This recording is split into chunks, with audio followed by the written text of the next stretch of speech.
Hi, so in the previous lesson we saw how we could import templates from the web into our grid and start using them and discovering how they work. In this lecture, I'm going to introduce the very important concept of process groups, and then the second time we'll use that concept process groups to export our templates.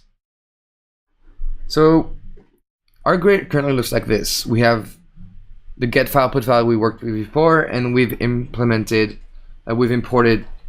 that CSV to JSON template. So we're going to basically group them into logical components. So by doing this, we go on the top left, click on process group and drag it to the middle. And this one we're going to call it get and put file.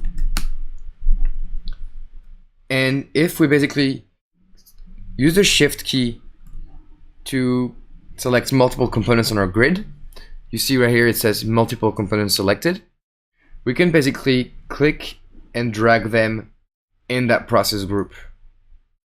As you can see, now that process group has two stopped components. That process group displays stats, the same stats at the top level, but only for the processors that are contained within that process group. We still get the queues, the in, the outs, the read writes stats. So we're going to do the exact same thing with our CSV to JSON. So we go here, create a process group, we name it CSV to JSON, maybe template. And again, we'll use the shift key to click and drag, and then we're going to drop it. I need to unselect this. We're going to click and drag and drop into the CSV to JSON template. Now, as you can see, we have 5 stopped components in this one. So now it's a much better organization of our flow. We only have 2 huge boxes, and one is the get and put file, and one is the CSV to JSON template. The idea is that once you start having a lot of flows, it's always a good idea to group them by business unit or by function or etc., whatever you think. The good thing with this is that you can double click on one of these process groups and automatically it will open up that process group. Process groups are basically just the same thing as directories on your computer. They group files. So if you look at the bottom, now we're into the get and put file, and you see it's one directory down from the NiFi flow.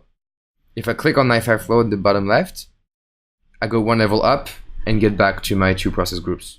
But if I double click on get and put file, I get down one level to the get and put file directory and see my process groups. So once you're in a process group, it becomes extremely easy to export it.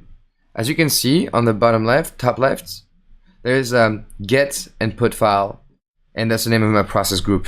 NiFi indicates to us that we're within that process group. What we can do now is click that little save button called create template, and now we can create a template called get and put file. Create. It says template was successfully created. So now if we go to top right, click on templates, we can see that we have 2 templates. The one we imported before, CSV to JSON, and the one we just created, get and put file. Now if we need the XML to share it with colleagues, you can click on the download button on the right hand side and automatically it will create the XML for you.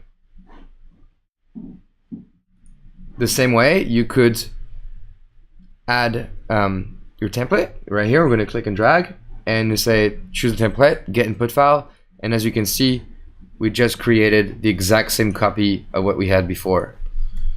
So always when you do your NiFi flows, think of grouping them in process groups, and you can go multiple level down. You can easily create process groups within process groups and so on, and you see the directory structure just goes down and down. Think of organizing your NiFi flow the best way you can, and this way you can easily export it and make it shareable. So that's it for this lesson. Hope you enjoyed it, and I'll see you in the next one.